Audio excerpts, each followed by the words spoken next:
Hello everyone, welcome back to World War II IEB Productions. Today I have a special surprise for you.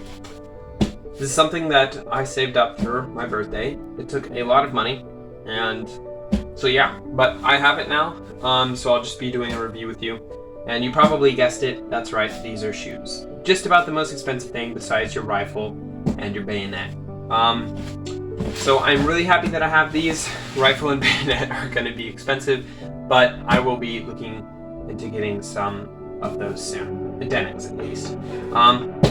So, bam. One of the best parts of this is the box. The box is really historically accurate. I mean, of course, there was no ATF code, and besides that, it is actually it's a really nice box. They made it to be historically accurate, like you were picking it off the shelves at your recruitment center in June 5th, 1942. Really great box. I'll talk about more of that later in the video. So, the main reason that I bought rubber taps, or Type 2 rubber taps, instead of rough outs or double buckles, two reasons. Well, multiple reasons, but the rubber taps shine up really nice. So they look really good with your Ike jacket at air shows or at any dance. That's one of the main reasons. Another is, I just like they look better than rough outs. Rough outs don't shine. They're all about the same price, except for the double buckles. I did not get double buckles because they're late war. You know, you'd only really see those in 44 and 45. But if I buy something that's late war, even 41, I mean, these were standard issue in 41 up until around 42 or 43 when they started replacing them with rough outs, and then eventually the double buckle boots. So I wanted to get something as late war as possible so I can use it in all my impressions. So yeah, that's why I got Type 2 service shoes. They're really nice. So just as a disclaimer, I've already opened it, but we're gonna I put it together as much as we could so you guys can have that experience. So this paper, the box is worth $10. They spent money into making this historically accurate. So this paper basically just says don't ruin the box and don't ship the box alone. You need another bigger box around it to not damage this box, which that's how it was shipped to me. It was shipped in a bigger, larger box. Also, another thing, I am a size 14 shoe, so these things are absolutely massive, but I'm sure they make all their boots the same. So bam. This is your Type 2 service shoe. There's one, and there's two. I'm gonna put down this box, because we're not gonna really need it. But, yep, these are the boots. Just as a disclaimer, they did not come laced. I laced these pre-video, off screen. Inside the shoe, they have these. This is basically just telling them how much effort they put into making their World War shoes, their shoes historically accurate. Really cool. And this is, I think you could walk a mile in my shoes. Then here are a few things you should know about them. And this booklet is really cool.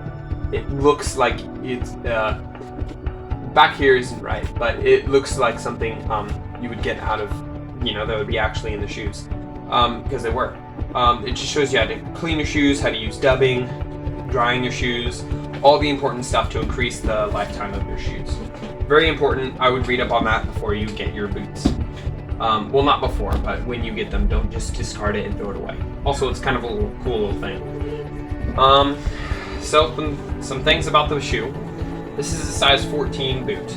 It is absolutely amazing. I've tried them on. I've worn them around the house. I am thoroughly happy with them. So one thing to be cautious for before buying is your boots are, they always have them a size larger. In the military during World War II, if you were a size 13, then you would wear a size 13 shoe. But the military size 13 shoe would actually be a 14 size shoe. This way, you would have some lenient room if your foot was swelling during marches, or you had to put extra socks on during the winter.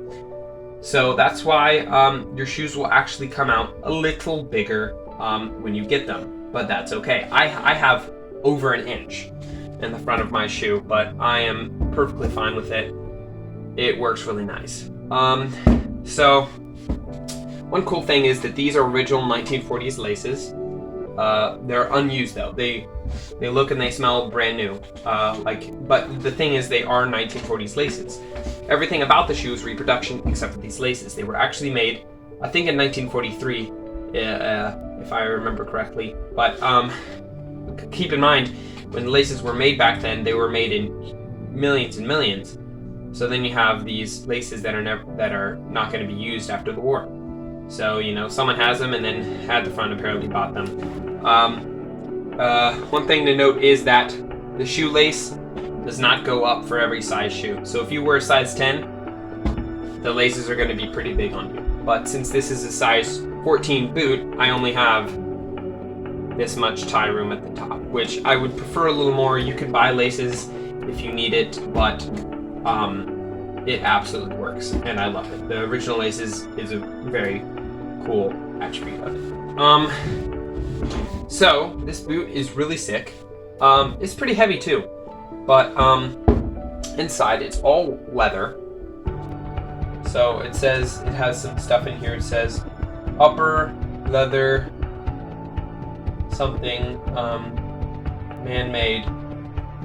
Then it has a date and size and other stuff in there. This is a 14D, not a 14EE. 14EE is basically a 14 wide. I do not wear a wide shoe. But let's get to the bottom of these.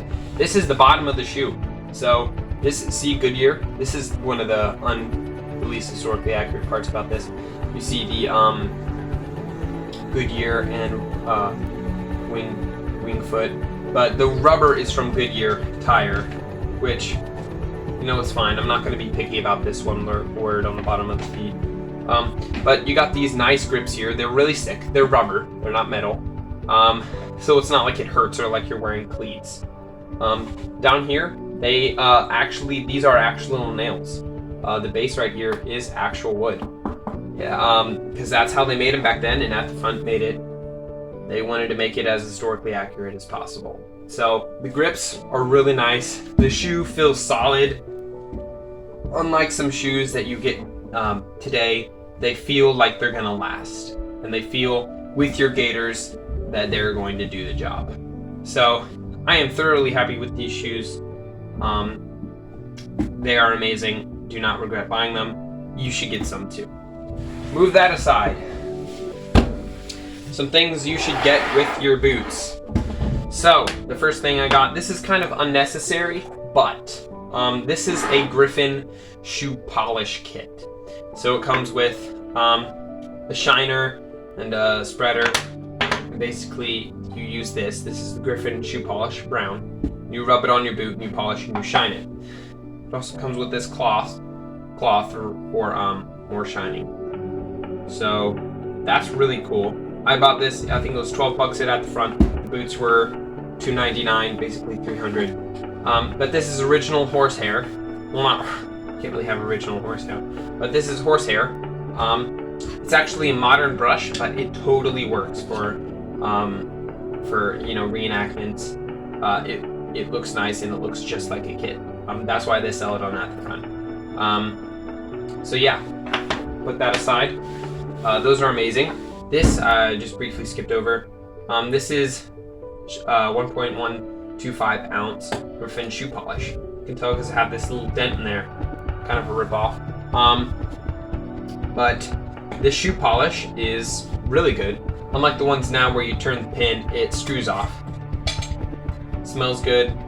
Yeah, it smells actually really good. But it's brown shoe polish, really close to the shade of the boots you got there.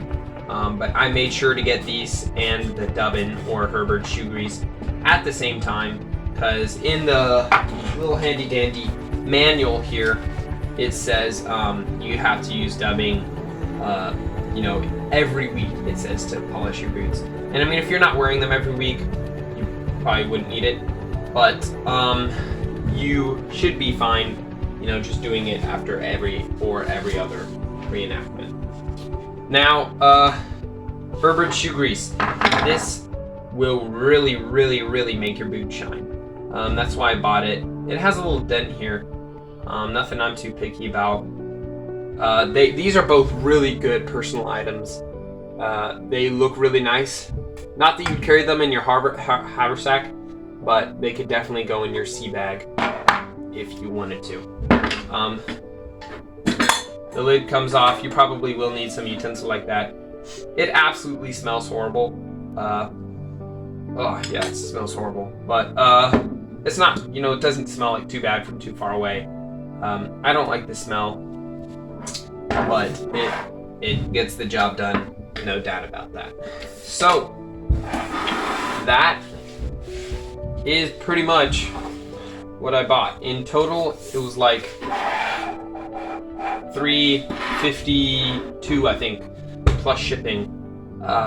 Absolutely amazing. I love it. If you're looking for some boots, make sure to get some of this stuff with it. It'll really prolong the life of your boots. So yeah, without further ado, I hope you like watching this video. I hope you learned something. And please feel free to like, share, and subscribe. Hit the notification bell so you can see when I come out with new videos. Yeah, that's it. Have a good day.